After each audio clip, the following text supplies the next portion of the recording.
The concert hall was packed with people that cold evening in Vienna. It was the year 1798, and everyone who mattered in the music world was there. They sat in their fancy clothes waiting to hear the young composer play. Marcus Heilmann was only 28 years old, but he was already famous. For the past 5 years, his music had been played in the greatest halls across Europe. People called him a genius. They said he was the future of music. Marcus stood backstage, his hands shaking. He wiped his palms on his coat again and again. Something was wrong. Something had been wrong for months now, but tonight it felt worse than ever. He could hear a ringing sound in his ears. It never stopped. Day and night it was always there. But it was more than just ringing. Sounds were becoming strange. When people spoke to him, their voices sounded like they were underwater. When he played the piano, the notes seemed far away. A man in a dark coat came to get him. It was time. Marcus walked onto the stage. The audience clapped. He could see their hands moving, but the sound seemed muffled and distant. He sat down at the piano. His heart was beating so fast he thought everyone could hear it. He looked out at the crowd. In the front row he saw Herr Gottfried Schmidt. Schmidt was the most important music critic in all of Vienna. One good review from him could make a career. One bad review could end it. Marcus had received many good reviews from Schmidt in the past. The critic had written that Marcus was brilliant. He had said that Marcus understood music better than composers twice his age. But that was 2 years ago. Things were different now. Marcus placed his fingers on the keys. He took a deep breath and began to play. The piece was one he had written himself. He knew every note by heart. He had practiced it hundreds of times, but something was terribly wrong. The notes that came from the piano did not sound right. They seemed too loud in some places and too soft in others. He could not hear the balance. He pressed the keys harder, trying to hear better. His timing was off. Notes that should flow smoothly sounded choppy and disconnected. In the audience, people began to shift in their seats. Some whispered to each other. Marcus saw Schmidt lean over to speak to the man sitting next to him. The critic's face showed concern. Or was it disappointment? Marcus could not tell. He tried to focus on the music, but panic was rising in his chest. His fingers stumbled over passages he had played perfectly 100 times before. The piece was supposed to last 15 minutes. It felt like hours. Finally, it was over. Marcus stood up and bowed. The audience clapped. But it was not the enthusiastic applause he was used to. It was polite, restrained, the kind of clapping people do when they feel sorry for someone. Marcus walked off the stage as quickly as he could. Backstage, no one knew what to say to him. The concert manager, Herr Friedrich, patted him on the shoulder. "Perhaps you were nervous," Friedrich said kindly. "It happens to everyone sometimes." But Marcus knew it was not nerves. He had performed in front of kings and queens. He had played for audiences of thousands. He was never nervous. Marcus left the concert hall through the back door. He did not want to face anyone. He walked through the dark streets of Vienna alone. The ringing in his ears seemed louder now. Or maybe it was just that everything else seemed quieter. He had been pretending for months that nothing was wrong. He had been making excuses. He told himself the ringing would go away. He told himself it was just stress or tiredness. But he could not pretend anymore. When Marcus was a boy, music had saved his life. His family had been poor. His father had lost his job when Marcus was only 7 years old. There was never enough food. Never enough money for warm clothes in winter. But Marcus had music. A kind teacher had given him free piano lessons. When Marcus played, he forgot about being hungry. He forgot about being cold. Music was the one beautiful thing in his difficult life. By the time he was 15, Marcus was playing in local concerts. By 18, he was studying with the best teachers in Vienna. By 23, he was composing his own works. Music had lifted him out of poverty. It had given him a life he never dreamed possible. And now it seemed music was being taken away from him. The next morning, Marcus stayed in bed late. He did not want to face the day. He knew what was coming. Around noon, there was a knock at his door. It was his housekeeper, Frau Weber. She was an older woman who had worked for Marcus for 3 years. She was kind and motherly, always making sure he ate properly and got enough rest. "Herr Heilmann," she said gently, "I am sorry, but I think you should see this." She handed him a newspaper. Marcus took it with trembling hands. He found the music review section. There, in bold letters, was Schmidt's review of last night's concert. Marcus read slowly. Each word felt like a knife. Schmidt wrote that the performance had been disappointing and confused. He said that Marcus seemed to have lost his gift. He suggested that perhaps Marcus had been overworked, or that his talent had been overpraised from the start. The final line was the worst. Perhaps it is time for younger, fresher talents to take the stage. Herr Heilmann's time in the spotlight appears to be over. Marcus set down the paper. He felt numb. Frau Weber sat down beside him. One bad review does not mean anything, she said. But they both knew that was not true. Schmidt's words carried enormous weight. Other critics would read this review. Concert halls would hear about it. Within days, everyone in Vienna's music world would know that Marcus Heilmann had failed. Over the next few weeks, everything Marcus feared came true. Concerts that had been scheduled were quietly canceled. Students who had begged to study with him suddenly had other commitments. Invitations to parties and musical gatherings stopped coming. It was as if Marcus had become invisible. The city that had loved him now turned its back on him. Marcus spent his days alone in his small apartment. He had 3 rooms above a bakery on a quiet street. His sitting room was filled with books about music theory. His bedroom was simple, just a bed and a wardrobe. But his study was his sanctuary. It had a piano, a desk covered with manuscript paper, and shelves full of his compositions. Marcus sat at his desk and looked at the papers scattered across it. For the past 2 years, he had been working on a symphony. It was his most ambitious project yet. A symphony was not like the short piano pieces he usually wrote. It was a massive work for a full orchestra, with 4 separate movements that could last nearly an hour. Marcus had filled page after page with notes for violins, cellos, horns, flutes, and dozens of other instruments. But the symphony was not finished. He had completed only 3 of the 4 movements. The final movement existed only as scattered ideas and unconnected themes. For 2 years, Marcus had been struggling with this last movement. He knew what he wanted it to express. He wanted it to capture something he could not put into words. He wanted it to show both struggle and triumph, darkness and light, despair and hope. But he could not figure out how to write it. And now, with his hearing fading, it seemed impossible. Marcus picked up one of the manuscript pages. The notes seemed to swim before his eyes. How could he finish a symphony when he could barely hear the piano? How could he write for an entire orchestra when he could not even judge the balance of 2 instruments playing together? It was hopeless. He should give up. He should find some other way to make a living. Maybe he could teach music theory to children who did not care about it. Maybe he could copy music for other composers. Maybe he could leave Vienna entirely and go somewhere no one knew his name. But even as these thoughts ran through his mind, Marcus knew he could not give up. Music was not just his career. It was who he was.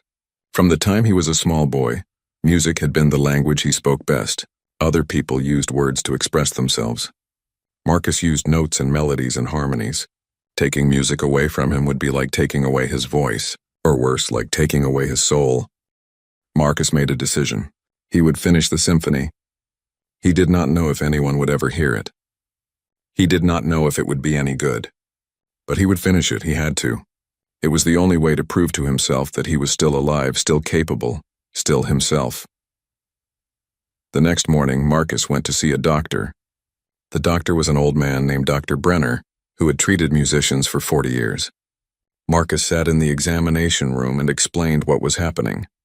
The ringing, the muffled sounds, the way music sounded wrong. Dr. Brenner examined Marcus's ears carefully. He asked many questions. How long had this been happening?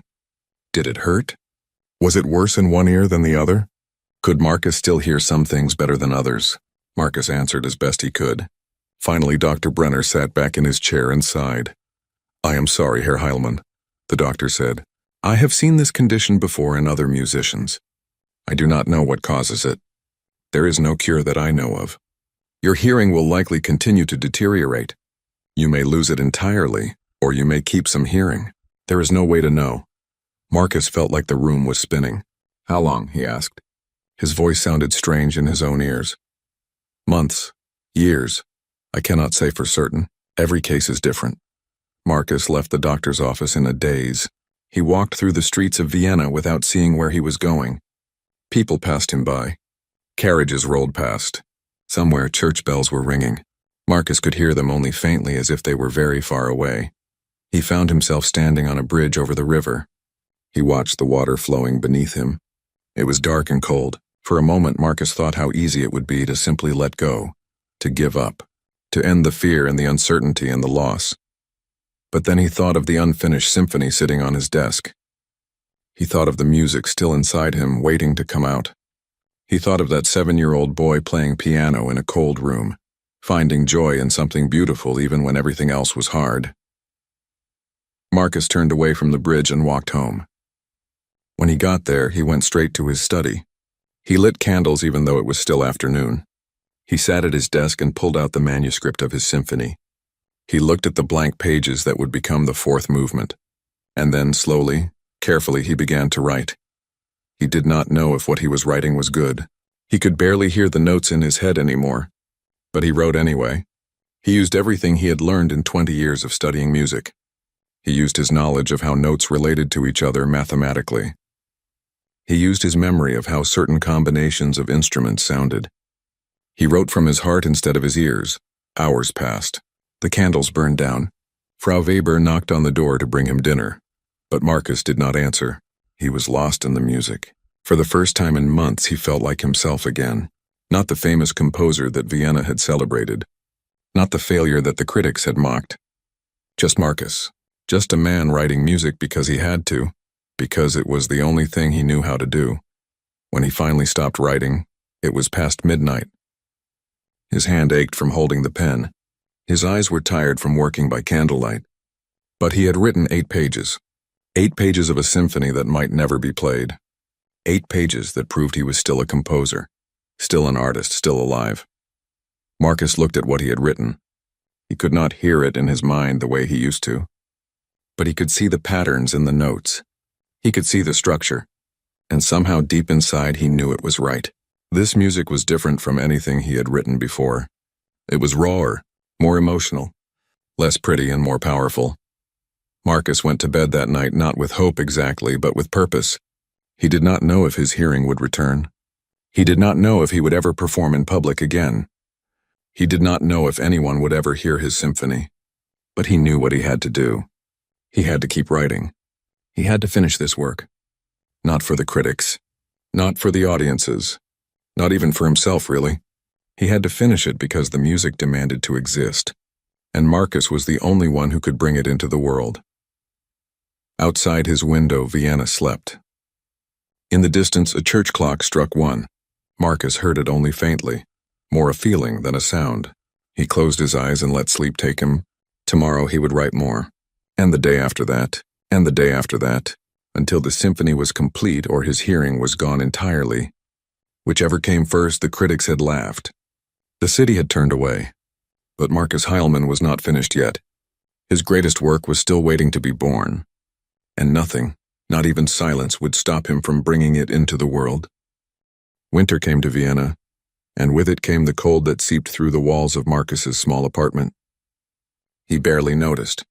Day after day he sat at his desk, writing music that he could no longer properly hear. His world had become very small. It consisted of his 3 rooms, his piano, and the growing stack of manuscript pages. Frau Weber worried about him. She came every morning to clean and bring him food. She watched him grow thinner. She saw the dark circles under his eyes from too many late nights working by candlelight. She saw the ink stains on his fingers that never washed away. But she also saw something else. She saw determination in his eyes that had not been there before. You need to eat more, Herr Heilmann, she would say, bringing him soup or bread. Marcus would nod and thank her, but often the food sat untouched on his desk, going cold while he worked. The symphony was slowly taking shape. Marcus worked on the 4th movement every day, but he also went back to revise the first 3 movements. Everything sounded different now that he could barely hear. Or maybe he was different. He crossed out passages that he had thought were perfect. He added new sections that came from somewhere deep inside him. The music was becoming something unexpected, something he had never written before. Marcus developed new ways of working. Since he could not trust his ears anymore, he had to trust other things. He spent hours studying the mathematical relationships between notes. Music was not just art, it was also mathematics. Every note had a frequency. Every harmony was a mathematical ratio. Marcus began to write music more like a mathematician than a traditional composer. But that was not enough. Music was not just mathematics either. It had to have feeling. It had to touch the heart. So Marcus found another way. He began to feel music through his body instead of his ears. When he played the piano, he placed his hands flat on the wooden case. He could feel the vibrations. Different notes made different vibrations. High notes felt quick and light. Low notes felt slow and deep. He learned to sense the music through his fingertips. Sometimes Marcus would lie down on the floor while playing the piano. The vibrations would travel through the floorboards into his body. He could feel the bass notes in his chest. He could feel the rhythm in his bones. It was a strange way to experience music, but it worked. Marcus was learning a new language. The language of music that lived in the body instead of the ears. Months passed. Marcus spoke to almost no one except Frau Weber. He stopped going out. He stopped reading newspapers. He stopped caring what anyone in Vienna thought about him. The outside world faded away. There was only the music. One day in early spring, there was an unexpected knock at his door. Marcus answered it reluctantly. Standing there was Count Wilhelm von Esterwald. The Count was a wealthy man in his 50s who loved music. Years ago, when Marcus was just starting his career, the Count had been his patron. He had given Marcus money to live on while he composed. He had introduced Marcus to important people. In many ways, the Count had made Marcus's career possible. Marcus had not seen the Count in almost a year. He was embarrassed to have the Count see him now. Marcus knew he looked terrible. He had not cut his hair in months. His clothes were old and ink-stained. His apartment was messy with papers everywhere. "Marcus," the Count said warmly, "I have been worried about you. May I come in?" Marcus wanted to say no, but he could not be rude to the Count. He stepped aside and let him enter. The Count looked around the apartment. He saw the stacks of manuscript paper. He saw the meager furniture. He saw how Marcus was living. They sat down. The Count spoke, but Marcus had to ask him to repeat things. It was getting harder to understand speech. The Count noticed this. His expression changed from concern to understanding. "Marcus," the Count said slowly and clearly, "what has happened to you?" Marcus had been keeping his secret for so long. He had not told anyone except Dr. Brenner about his hearing. But sitting there with the Count, the man who had believed in him when no one else did, Marcus felt the words come out. "I am going deaf, Wilhelm," Marcus said. His voice was quiet. "It started over a year ago. It has been getting worse. Soon I may not hear anything at all." The Count sat back in his chair. He looked shocked. For a long moment he said nothing. Marcus waited for pity. He waited for the Count to make excuses and leave. He waited for another person to turn away from him, but the Count surprised him. "Does anyone else know?" he asked. "My doctor, my housekeeper, and now you. And yet you are still composing?" Marcus nodded toward the desk. "I am finishing my symphony, the one I started 3 years ago. I do not know if it is any good. I can barely hear it anymore, but I have to finish it." The Count stood up and walked to the desk. He picked up some of the manuscript pages. He could read music, though he could not play. He studied the notes carefully. He was quiet for a long time. Marcus watched him nervously. Finally, the Count set down the papers and turned to Marcus. "This is different from your other work," the Count said. "It is bolder, more powerful, less concerned with being pretty. Is that bad?" Marcus asked. "No," the Count said slowly. "No, I think it might be exactly what makes it great. Marcus, you need to have this performed." Marcus laughed bitterly. "Who would perform it? The whole city thinks I am finished. No one will hire me. No conductor will touch my work. I will hire the orchestra," the Count said. "I will pay for everything. We will have a private performance, just for friends and patrons who appreciate serious music." Marcus shook his head. "I cannot conduct it. I cannot hear the orchestra. It would be a disaster. Then we will find someone else to conduct." "But Marcus, this music needs to be heard. You cannot let it die in this room." They talked for hours. Marcus explained all his fears. He was afraid of another public failure. He was afraid the music would sound wrong when a real orchestra played it. He was afraid people would laugh. Most of all, he was afraid that his deafness had made him incapable of writing good music anymore. But the Count was persistent. "You have always been brave," he said to Marcus. "You came from nothing and became one of Vienna's greatest composers. You cannot stop being brave now. This symphony deserves to live. Let me help you bring it into the world." Finally, Marcus agreed. But first, he said he had to finish the fourth movement. The Count promised to return in 3 months. That would give Marcus time to complete the work. Then they would begin rehearsals. After the Count left, Marcus sat alone in his study. He felt scared and excited at the same time. For months he had been writing just for himself. He had not thought anyone would ever hear this music. Now it might actually be performed. The thought was terrifying. Marcus threw himself into his work with renewed energy. He wrote every day from morning until night. The fourth movement slowly came together. It was unlike anything in the first 3 movements. Where they had been complex and intellectual, the fourth movement was pure emotion. It was chaos and order fighting each other. It was despair and hope mixed together. It was everything Marcus felt about his life, his art, and his struggle against silence. Frau Weber saw the change in him.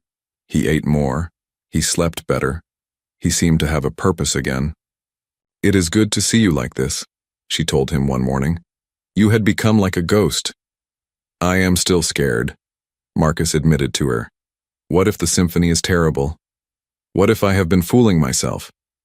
"Then at least you will know," Frau Weber said wisely. "Not knowing is worse than knowing. And besides, I do not think you have been fooling yourself. I see how hard you work. I see how much this means to you. That cannot be for nothing." Marcus hoped she was right. 3 months later, the fourth movement was complete. Marcus looked at the finished symphony. It was over 200 pages of orchestral music.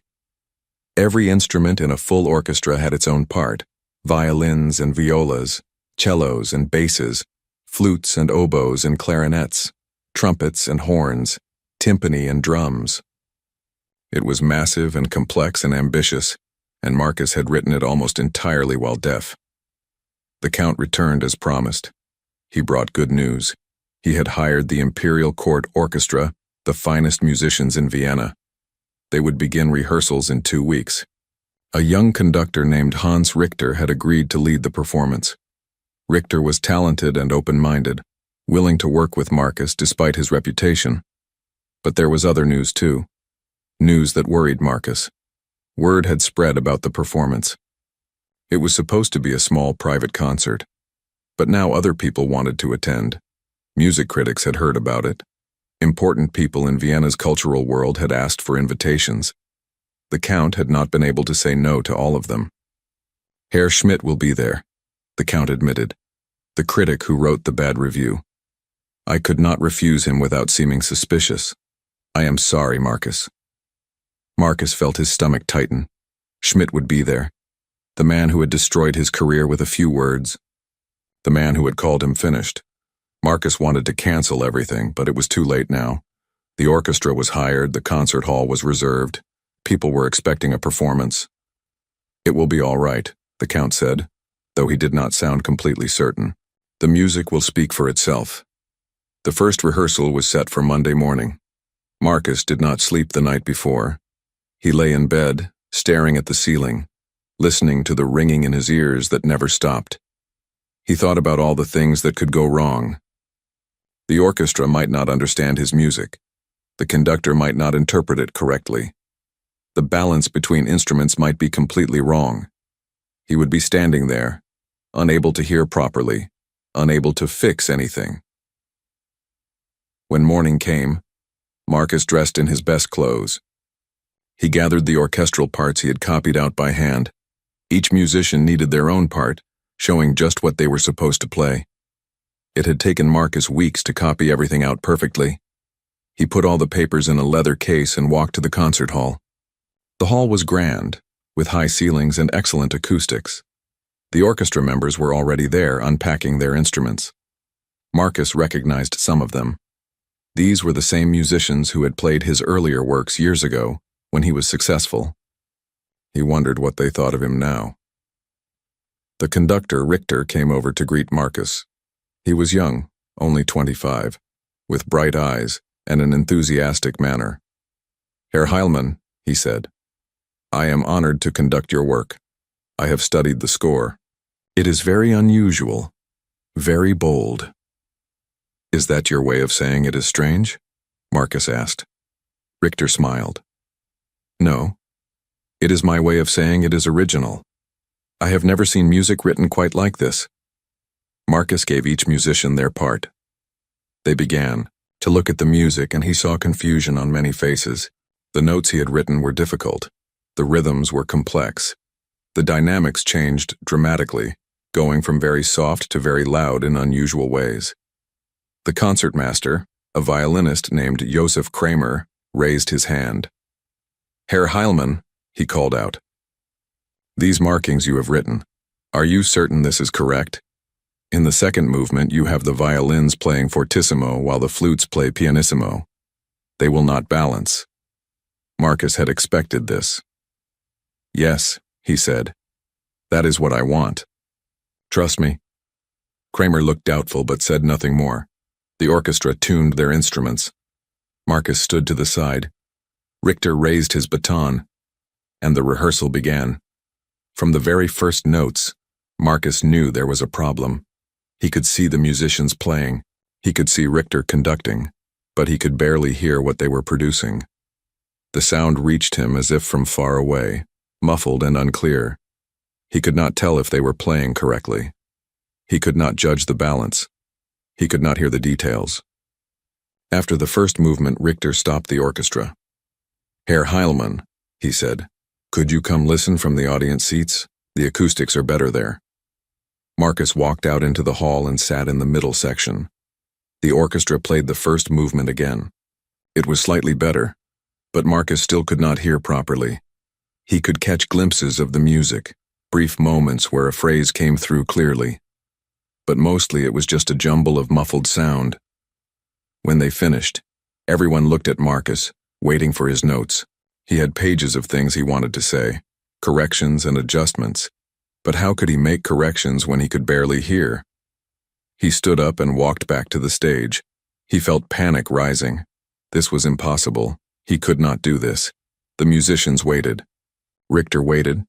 Marcus looked at all their faces, and then he made a decision. He could not conduct this symphony. He could not fix it by ear, but maybe he did not have to. Maybe the music he had written on the page was enough. Maybe he had to trust that all his knowledge, all his years of experience, all his careful work had been correct. Continue, Marcus said to Richter. Play the second movement. I will watch and take notes. They played on. Marcus watched instead of listened. He watched the bow movements of the string players. He watched the breathing of the wind players. He watched Richter's conducting. And slowly he began to see the music even if he could not hear it. He began to trust what he had written. The rehearsal lasted 3 hours. When it ended, the musicians were exhausted.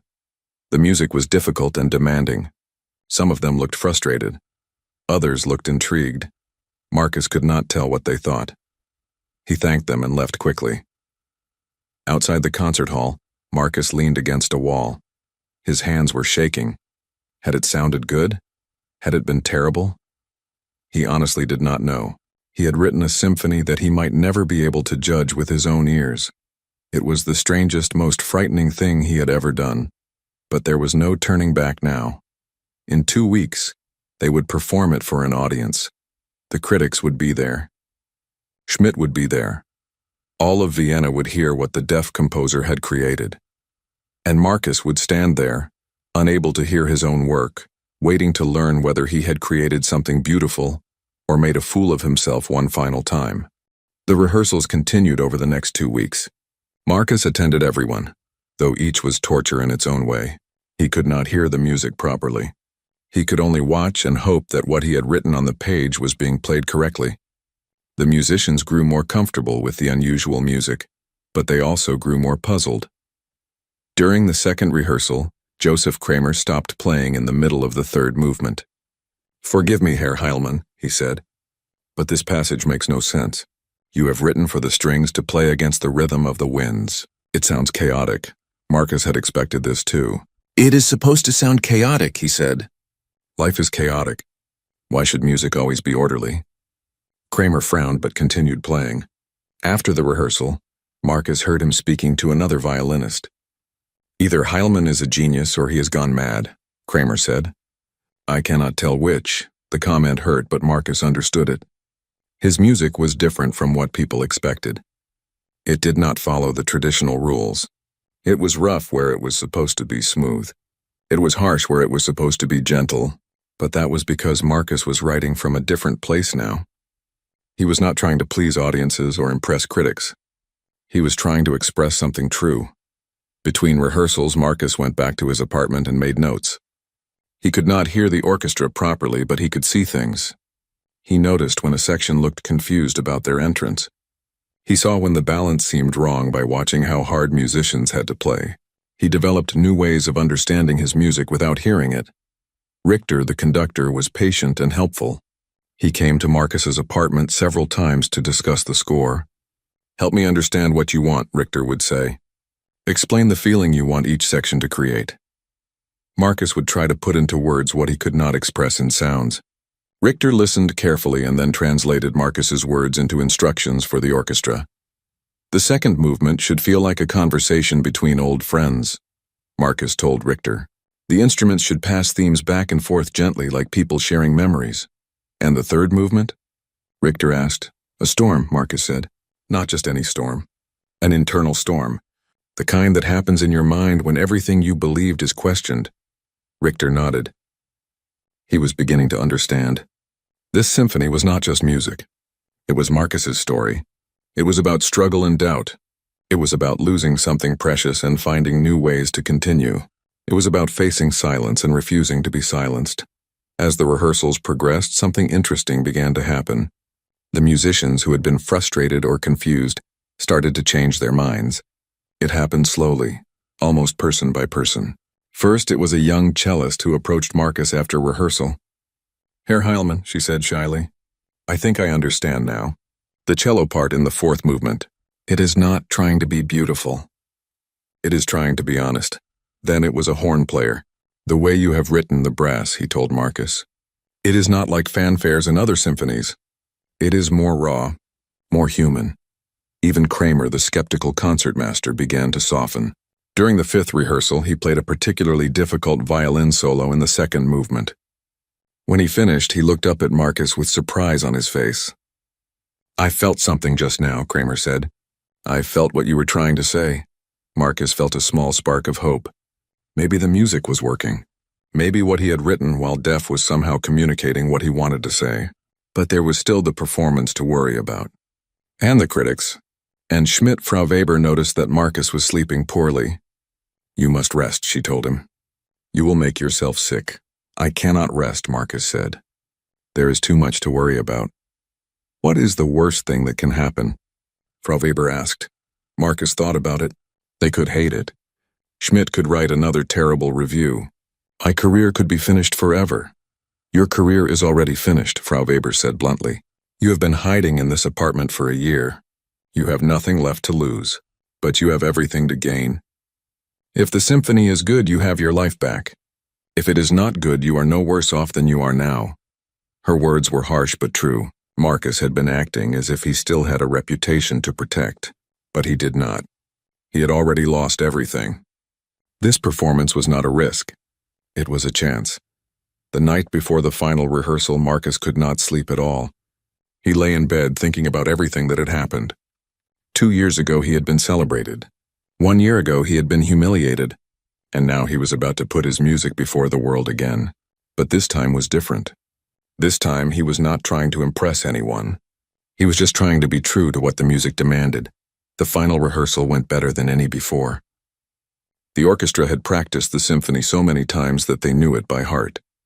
They no longer struggled with the unusual rhythms or strange harmonies. They played with confidence and feeling. Marcus stood at the side of the stage watching. He could barely hear them, but he could see them. And what he saw gave him hope. The musicians were not just playing notes. They were invested in the music. They cared about it. After the rehearsal ended, Richter gathered everyone together. Tomorrow night, he told the orchestra, we will be performing something special. I know this music has been difficult. I know it is not what you are used to, but I believe it is important. I believe Herr Heilmann has written something that people will remember. The musicians applauded. Some of them looked at Marcus and smiled. He felt tears sting his eyes. These people believed in his music. After months of working alone, doubting himself, wondering if he was deluding himself, other people believed in what he had created. That evening, Count von Esterwald came to visit. He brought good news and bad news. The good news was that the concert was completely sold out. Every seat was filled. The bad news was that it was sold out because word had spread that the disgraced composer was making a comeback. People were coming to see if he would fail again. Some were hoping he would succeed. Others were expecting disaster. It would be the social event of the season. "I am sorry, Marcus," the Count said. "I tried to keep it small. But once people heard about it, I could not control who came." Marcus felt sick to his stomach. "How many critics?" he asked. 7 major critics, the Count admitted, including Schmidt, of course, but also Herr Wagner from Berlin and Madame Rousseau from Paris. This has become more than a local concert. People are traveling to Vienna just to hear it. Marcus sat down heavily. Why do they care so much?" "Because you are a story," the Count said. "The young genius who fell from grace. Everyone wants to know what happens next. Do you rise again or do you disappear completely? It is dramatic." "My life is not a play," Marcus said bitterly. "No," the Count agreed. "But to the outside world it looks like one. You cannot control what people think or why they come. You can only control the music. And the music, Marcus, is extraordinary. I heard the rehearsal today. It is unlike anything I have ever heard. It is powerful and strange and moving. Let that be enough." Marcus wanted to believe him, but doubt still gnawed at him. What if the Count was wrong? What if the music only seemed good to him because he was Marcus's friend? What if tomorrow night, when a real audience heard it, they would recognize it for what it truly was? The confused scribblings of a deaf man who could no longer judge his own work. The Count seemed to read his thoughts. "Marcus," he said firmly, "I am not a musician, but I know art. I have been collecting art and supporting artists for 30 years. I can recognize when something is genuine and when something is false. Your symphony is genuine. It comes from a real place. That is what makes it powerful. Trust yourself." After the Count left, Marcus walked to his piano. He sat down and placed his hands on the keys. He could barely hear the notes anymore, but he could feel them. He played the opening theme of his symphony. The melody flowed through his fingers into the keys, into the strings inside the piano, into the wooden case, into his hands pressed against the wood. He felt it more than heard it. And feeling it, he remembered why he had written it. This symphony was not about impressing critics. It was not about reviving his career. It was about survival. It was about finding a way to continue making music even when music itself was being taken away from him. It was about proving that art could exist even in silence, that beauty could live even in loss. Marcus went to bed that night feeling calmer than he had in days. Whatever happened tomorrow, he had done something important. He had finished his symphony. He had not given up. He had not let deafness defeat him. That was already a victory, no matter what the critics said. The morning of the performance arrived. Marcus woke early. The ringing in his ears seemed louder than ever, as if his body was reminding him of what he had lost. He dressed carefully in his best clothes, the same clothes he had worn for his debut performance 5 years ago.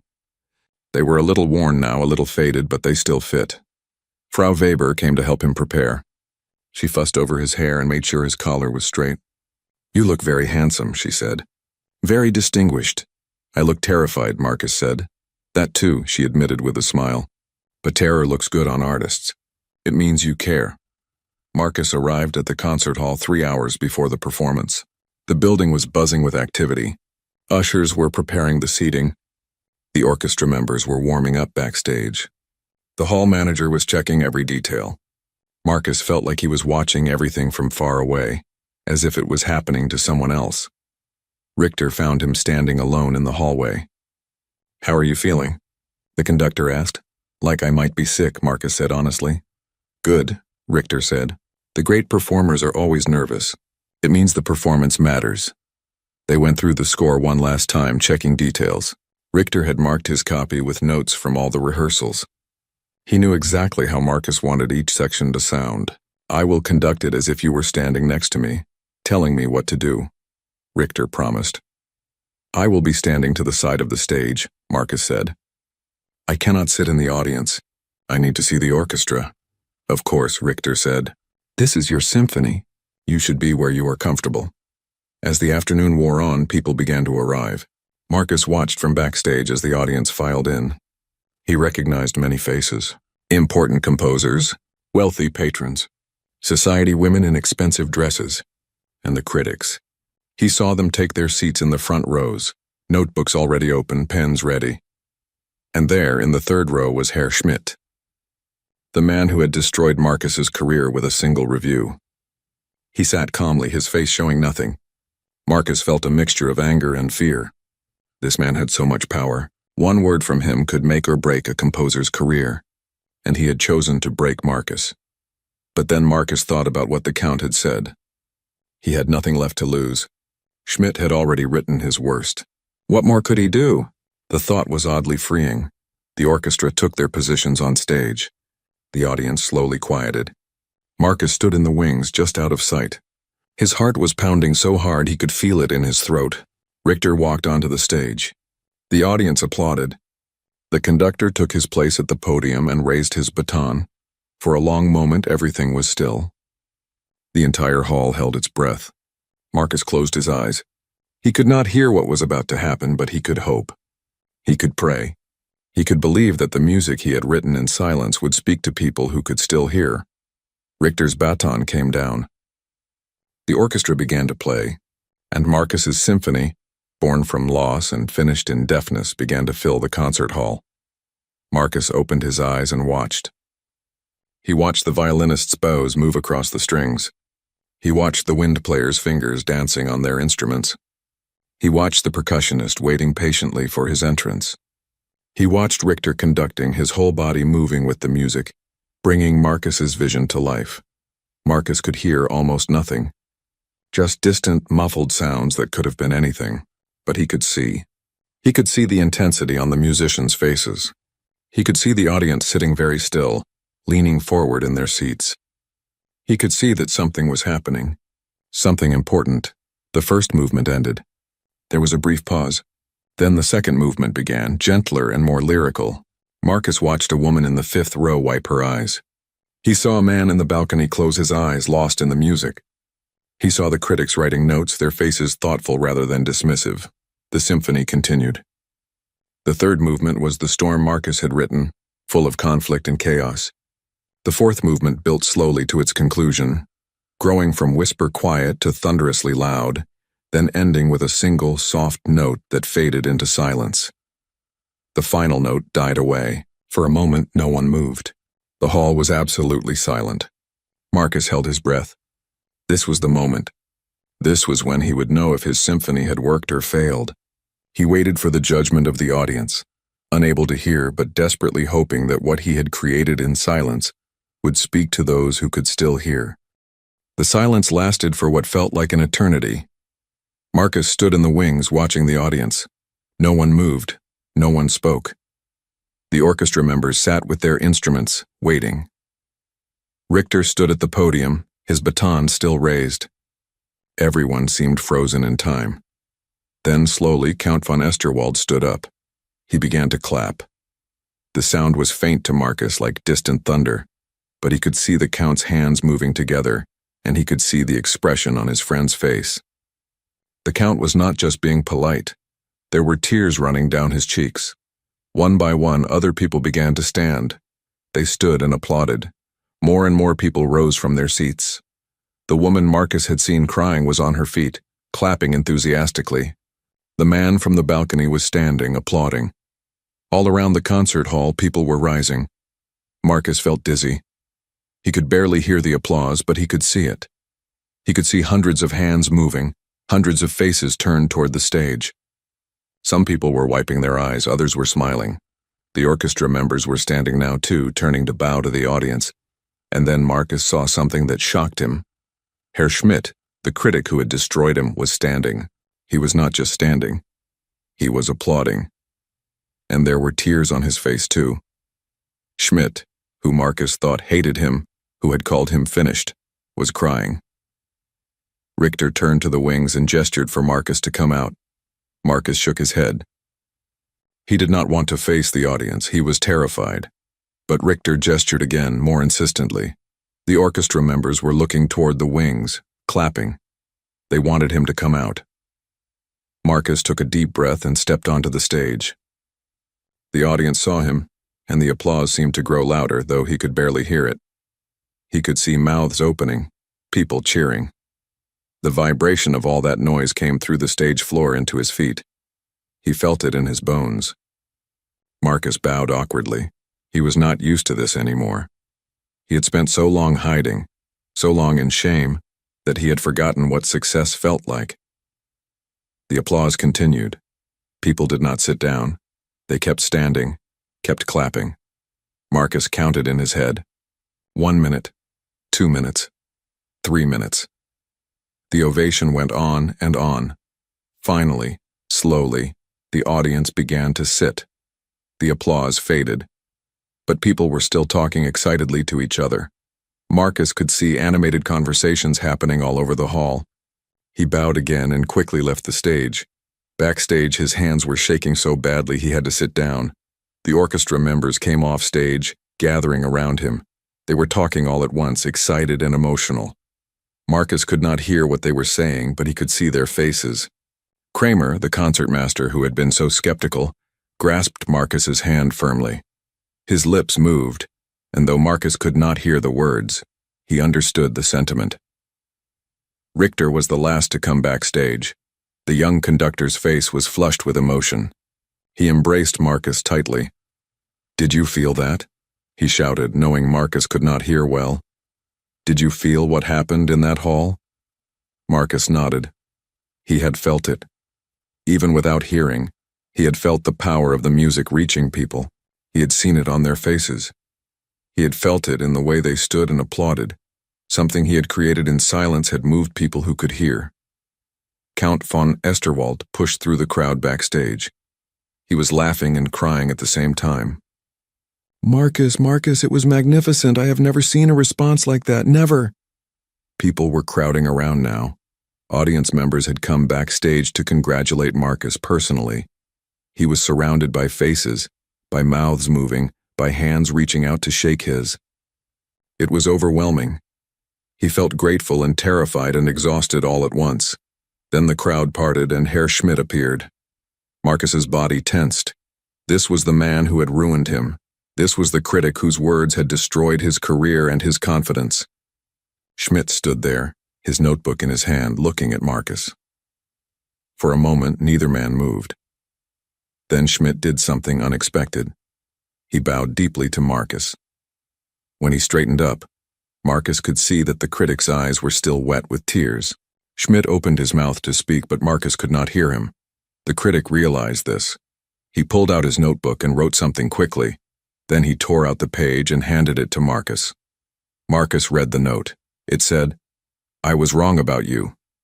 Tonight you have shown all of Vienna what a true artist is. I am humbled and grateful to have heard this symphony. Thank you for not giving up." Marcus looked up at Schmidt. The critic was waiting for a response. Marcus did not know what to say. Part of him wanted to be angry. Part of him wanted to throw Schmidt's apology back in his face. But standing there, after what had just happened, Marcus found he did not have room for anger anymore. He nodded to Schmidt and shook his hand. The critic wrote something else and handed it to Marcus. "May I interview you tomorrow? I want to write about your symphony and your journey. I want to tell your story properly." Marcus hesitated, then nodded again. Schmidt bowed once more and left. Marcus watched him go, feeling strangely empty of the resentment he had carried for so long. The celebration backstage lasted for hours. People did not want to leave.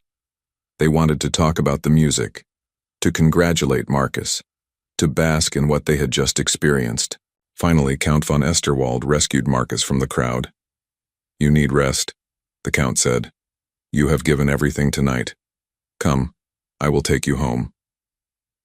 In the Count's carriage, riding through the dark streets of Vienna, Marcus felt like he was in a dream. Had it really happened? Had his symphony actually succeeded? It seemed impossible. "It was not just good, Marcus," the Count said, reading his thoughts. "It was extraordinary. People will be talking about tonight for years. You have created something new, something that has never existed before. But I could not hear it, Marcus said. I still do not know what it really sounded like. Then I will tell you, the Count said. It sounded like truth. It sounded like a man who has suffered and survived. It sounded like music freed from the need to be pretty or pleasing. It sounded like your heart on display. And that is why people responded the way they did. They heard something real. When they reached Marcus's apartment, Frau Weber was waiting up for him. She had heard about the triumph from neighbors who had been at the concert. She hugged him tightly, something she had never done before. I knew, she said. I knew it would be wonderful. I am so proud of you, Herr Heilmann. Marcus went to bed that night exhausted but unable to sleep. His mind kept replaying everything. The audience standing, Schmidt crying, the orchestra's dedication, the feeling of the applause vibrating through the stage. He had gone from disgrace to triumph in one evening. It did not seem real. The next morning, Schmidt came to visit as promised. He brought several newspapers with him. These are the early reviews, he said, speaking slowly so Marcus could try to read his lips. But I wanted to speak with you before I write mine. They sat in Marcus's study, the same room where he had spent months working in isolation. Schmidt asked questions. He wanted to know when Marcus had started losing his hearing. He wanted to know how Marcus had composed without being able to hear properly. He wanted to know about the despair and the decision to continue anyway. Marcus answered as honestly as he could. He explained about feeling the vibrations, about using mathematics and memory, about writing from his heart instead of his ears, about the dark nights when he wanted to give up, about the determination to finish what he had started. Schmidt wrote everything down carefully. When he finished, he looked at Marcus with something like awe. You have done something no one thought was possible, he said. You have created great music without the ability to hear it. You have turned your greatest loss into your greatest strength. I do not know about that, Marcus said. I only know I could not stop. Music is who I am. Taking away my hearing does not change that. Schmidt's review appeared in the newspaper the next day. Frau Weber read it aloud to Marcus. It was completely different from the review Schmidt had written a year earlier. This time he praised Marcus in the highest terms. He called the symphony a revelation and a new direction for music.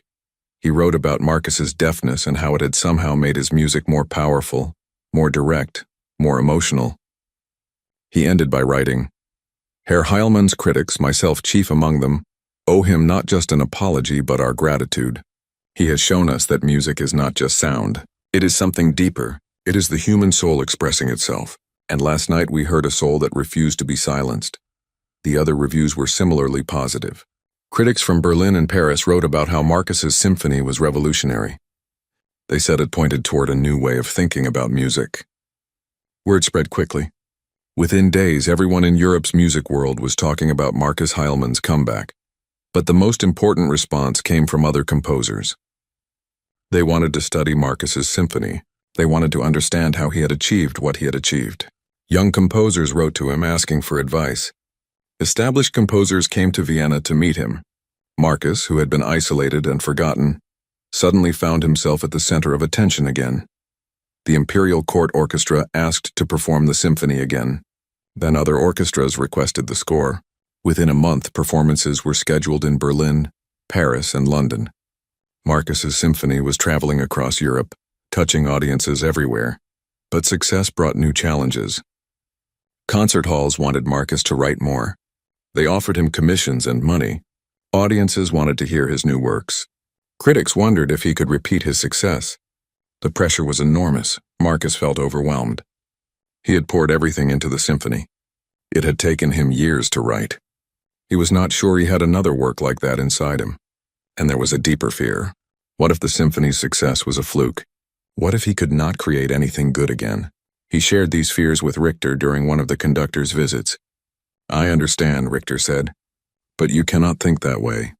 You did not write the symphony to be successful. You wrote it because you had to. Keep doing that. Write what you must write and let the rest take care of itself.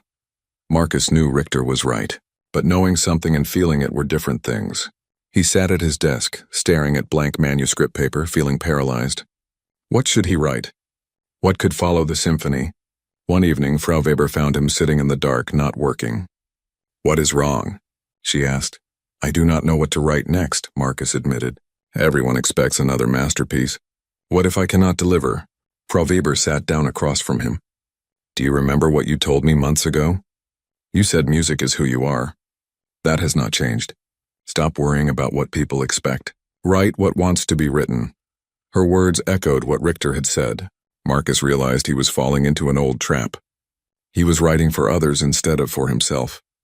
He was trying to please critics instead of expressing truth. That was what had led to his first failure. Marcus made a decision.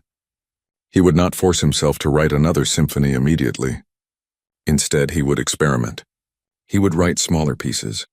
He would try new things. He would allow himself to fail in private before succeeding in public. He started with a piano sonata. Just him and the piano, the instrument he knew best. He wrote a piece that was personal and intimate. It was about the experience of going deaf, about loss and adaptation. He did not write it for anyone else. He wrote it for himself. When it was finished, he showed it to Richter. The conductor played it on Marcus's piano while Marcus watched and felt the vibrations. "It is beautiful," Richter said. "Different from the symphony. More personal, but just as powerful. Should we perform it?" Marcus asked. "Yes," Richter said, "but in a small venue. Not a huge concert hall. Somewhere intimate where people can really listen." They arranged a recital in a small salon. Only 50 people attended. No critics were invited. It was just music lovers and friends. Richter played the sonata while Marcus sat in the audience. He could not hear it well, but he could see the faces of the listeners.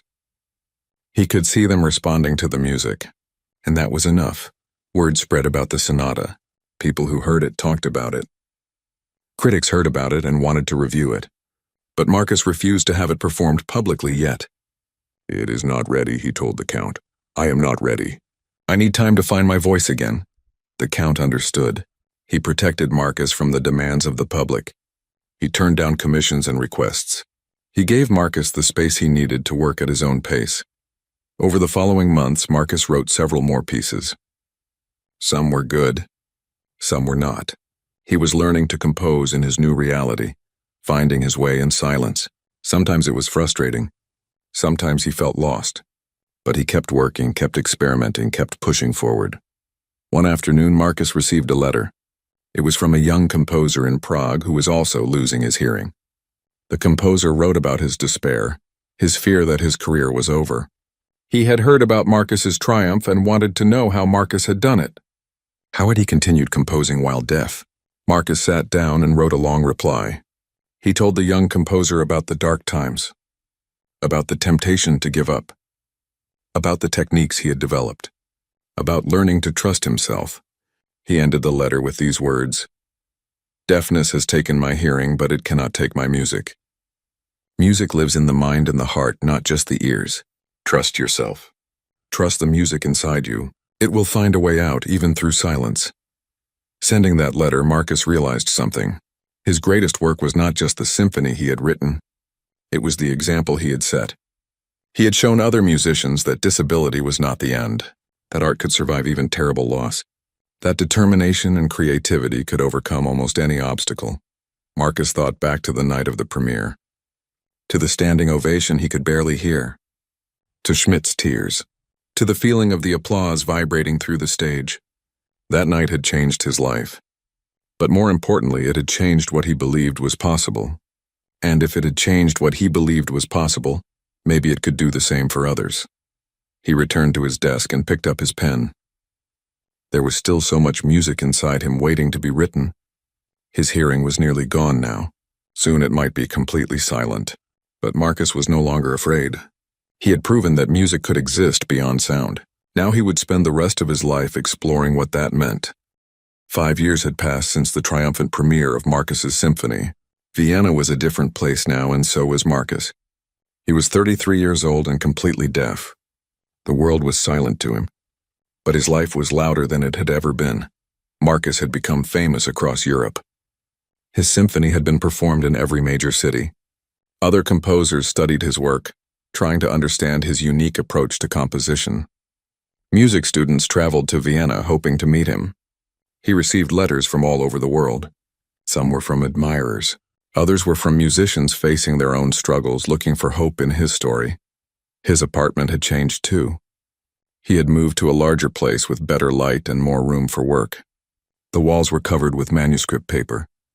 The shelves overflowed with scores and books. 2 pianos sat in his study now, along with a long table where he could spread out orchestral parts. It looked like the workspace of a busy, successful composer, which is exactly what Marcus had become. But success had not been easy or simple. After the premiere, Marcus had struggled to find his voice again. For months he had written small pieces, experimenting with different styles. Some worked, some did not. He learned to accept failure as part of the creative process. Not everything had to be a masterpiece. Sometimes you had to write bad music to discover good music. Slowly, piece by piece, Marcus had built a new body of work.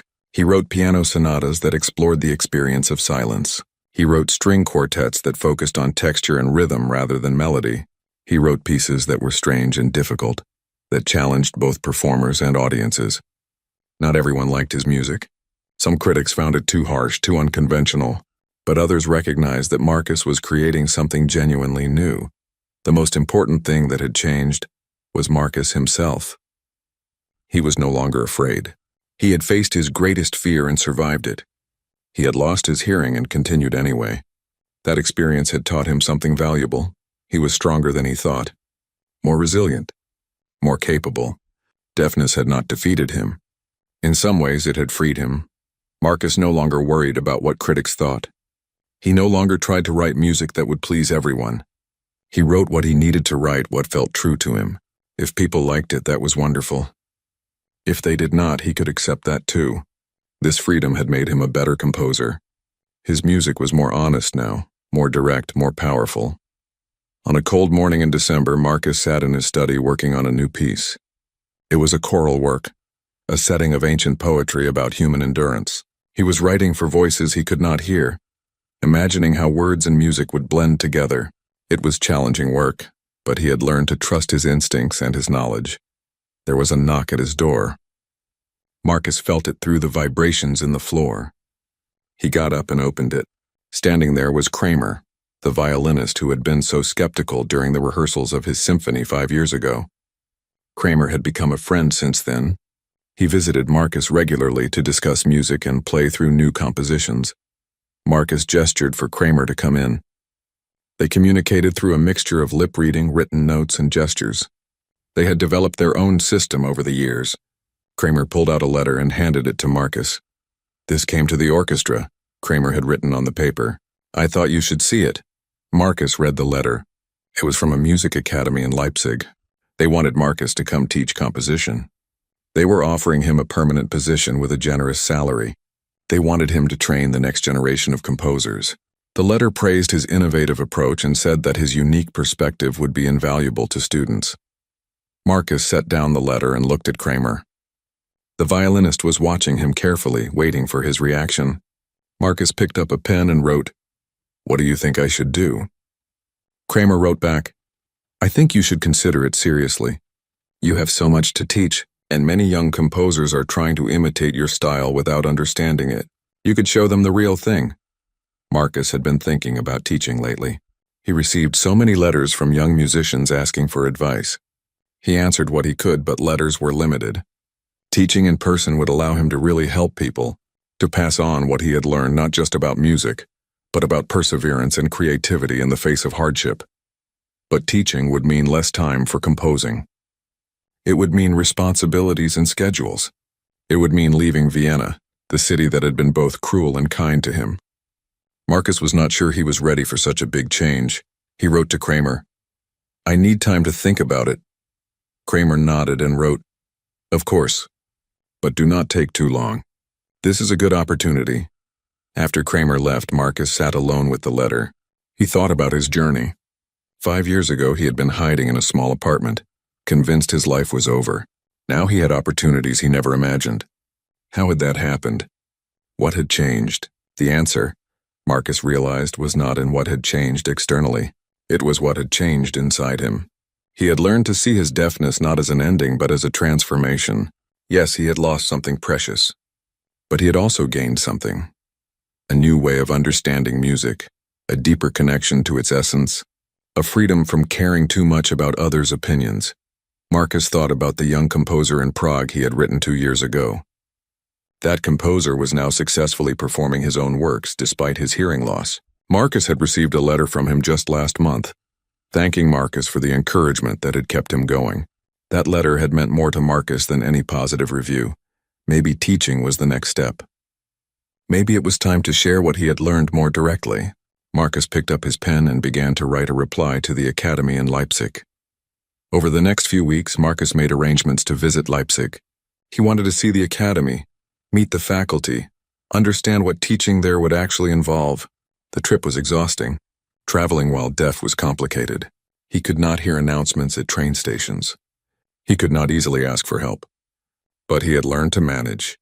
He carried a notebook everywhere, writing questions when he needed to communicate. The academy in Leipzig was impressive. It had excellent facilities and dedicated students. The faculty welcomed Marcus warmly. They showed him the teaching studios and the concert hall. They introduced him to students who were excited about the possibility of studying with him. One young woman, a composition student named Anna, told Marcus through written notes that his symphony had changed her life. It had shown her that music could be more than just entertainment. It could be art that mattered, that said important things about human experience. Marcus was moved by her words. He realized that his work had reached people in ways he had never expected. His symphony was not just music anymore. It had become a symbol of perseverance and artistic integrity. People saw in it proof that you could overcome terrible obstacles and create something beautiful. After several days in Leipzig, Marcus made his decision. He would accept the teaching position, but only part-time. He would spend half the year teaching in Leipzig and half the year composing in Vienna. The academy agreed to this arrangement. They understood that Marcus needed time for his own work. Returning to Vienna, Marcus felt both excited and nervous about this new chapter. He was 33 years old and embarking on a completely different kind of life. But then again, his entire adult life had been about adaptation and change. Why should this be any different? Marcus threw himself into preparation for teaching. He organized his thoughts about composition into a clear system. He thought about the mistakes he had made as a young composer and how to help students avoid them. He developed exercises that would help students understand music structurally, not just by ear. This would be useful for all students, not just those with hearing problems. In the spring, Marcus began teaching at Leipzig. His first class had 12 students, all advanced composition students. They were curious about him, about his methods, about how he composed while deaf. Marcus addressed this directly in the first class. Through written materials he had prepared in advance, he told them, "I am deaf. This is a fact, but it is not the most important fact about me. The most important fact is that I am a composer. I do not compose despite being deaf. I compose because I am a composer. That is who I am. Deafness is simply the condition under which I work. You all have conditions under which you work. Some have more time, some have less. Some have good pianos, some have bad ones. Some have supportive families, some do not. We all work with what we have. My condition is that I cannot hear, but I have learned to work with that." The students were attentive and respectful. They wanted to learn from him. Marcus found that he enjoyed teaching more than he expected. There was something satisfying about helping young composers find their voices.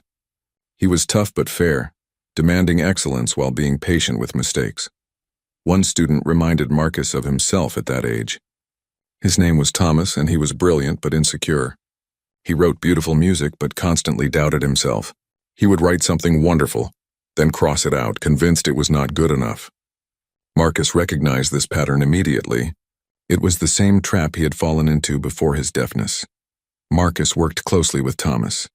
He pushed him to trust his instincts. He made him defend his musical choices, forcing him to articulate why he made the decisions he made. Slowly, Thomas grew more confident. By the end of the term, he had completed a string quartet that was genuinely innovative and impressive. "How did you know how to help me?" Thomas wrote in a note to Marcus. Marcus wrote back, "Because I was you. I doubted myself constantly. I thought every piece had to be perfect. But perfection is the enemy of art. Art needs to be alive and real, not perfect." Teaching gave Marcus new insights into his own work. Explaining composition to others forced him to understand his own process better. He began to see patterns in what he did, to understand his own methods more clearly. This understanding fed back into his composing, making him even more effective. During his time in Vienna, Marcus continued to compose prolifically. He wrote 2 more symphonies, several chamber works, and numerous piano pieces. Each work was different, exploring new territory. He was not trying to repeat the success of his first symphony. He was pushing forward, always experimenting, always growing. His second symphony was very different from the first. Where the first had been about struggle and triumph, the second was about acceptance and peace. It was quieter, more introspective. Some critics did not like it as much as the first symphony. They wanted more drama, more intensity. But Marcus did not care. He was writing what needed to be written, not what people expected. Years passed. Marcus's reputation continued to grow. He was now considered one of the most important composers in Europe. His music was performed regularly. His students went on to successful careers, carrying forward the lessons he had taught them. Several of them became important composers in their own right, but Marcus remained humble. He never forgot where he had come from. He remembered the poverty of his childhood. He remembered the humiliation of his failed performance. He remembered the dark days when he thought his life was over. Those memories kept him grounded, kept him grateful for what he had. On Marcus's 40th birthday, Count von Esterwald organized a celebration. It was held in the same concert hall where Marcus's symphony had premiered 12 years earlier. The Imperial Court Orchestra performed several of Marcus's works. Students from Leipzig came to celebrate with their teacher. Kramer and the other orchestra members who had worked with Marcus over the years were there. Even Schmidt, the critic, attended. After the concert, people gathered around Marcus. They wanted to congratulate him, to thank him, to tell him what his music meant to them. Marcus could not hear their words, but he could see their faces. He could see the emotion in their eyes. And he understood. At one point, Schmidt approached with a young man. Schmidt wrote a note introducing him. The young man was Schmidt's nephew, also a music critic. Schmidt wrote, "I have told him your story many times, about how I was wrong about you, about how you proved that true artistry comes from the soul, not the ears. You taught me to listen differently. Thank you for that lesson." Marcus was moved. He thought back to the devastating review Schmidt had written all those years ago. At the time, it had felt like the end of the world. But in a strange way, it had been necessary. If he had continued being successful, would he have pushed himself to grow? Would he have discovered the deeper understanding of music that deafness had forced him to find? Late that night, after everyone had gone home, Marcus stood alone on the stage of the concert hall. The building was dark and empty. He could not hear the silence, but he could feel it. He thought about the journey that had brought him here. From that terrified 28-year-old whose world was collapsing, to this moment standing in triumph. Marcus had learned something important. Life did not always go as planned. Sometimes you lost things you thought were essential. Sometimes you failed in public. Sometimes your worst fears came true, but none of that meant it was over. Loss could be transformed into something else. Failure could be a beginning rather than an ending. Fear could be faced and overcome. The critics had laughed when they heard he could not hear. They thought a deaf composer was impossible, a joke, a tragedy. But Marcus had proven them wrong. He had shown that music was bigger than sound. It was mathematics and emotion and structure and soul. It was something that existed in the mind and heart before it ever reached the ears. Marcus walked to the piano on stage. He sat down and placed his hands on the keys. He could not hear the notes he played, but he felt them. They vibrated through his fingers, up his arms, into his chest. This was his music now, felt rather than heard, but still music, still art, still beautiful. He played the opening theme of his first symphony, the melody that had announced his return to the musical world, the theme that had silenced the critics and proven that a deaf man could compose. He played it slowly, feeling each note, remembering the triumph and the struggle that had created it. When he finished, Marcus stood up and looked out at the empty concert hall. If anyone had been there to see him, they would have seen him smile. Not a sad smile or a bitter smile, a smile of genuine contentment. Marcus Heilmann had lost his hearing, but he had found something more valuable. He had found himself. He had found his true voice as an artist. And that voice, speaking through silence, had changed the world of music forever. The critics had laughed. They had said a deaf composer was impossible. But Marcus had proven that nothing is impossible if you refuse to give up. That art finds a way even through the darkest silence, that the human spirit, when tested, reveals strengths no one knew existed. Years later, when Marcus was an old man, students would ask him about that night. The night his symphony premiered, the night everything changed. They would ask what the secret was. How did he do it? Marcus would always give the same answer. He would write it out carefully so everyone could understand. There was no secret. I simply refused to let silence silence me. Music is not just something you hear. It is something you are, and no one can take that away from you unless you let them. I did not let them. That is all. And that, in the end, was the truth. Marcus Heilmann had faced the worst thing that could happen to a composer, and had emerged stronger. His music lived on, performed and studied for generations. But more than his music, his story lived on. The story of the deaf composer who refused to be defeated. The story of the man who turned loss into triumph. The story that proved the critics wrong and showed the world what was possible. The concert hall was dark now. Marcus walked to the door and looked back one last time. This place had been the scene of his greatest failure and his greatest success. Both had been necessary.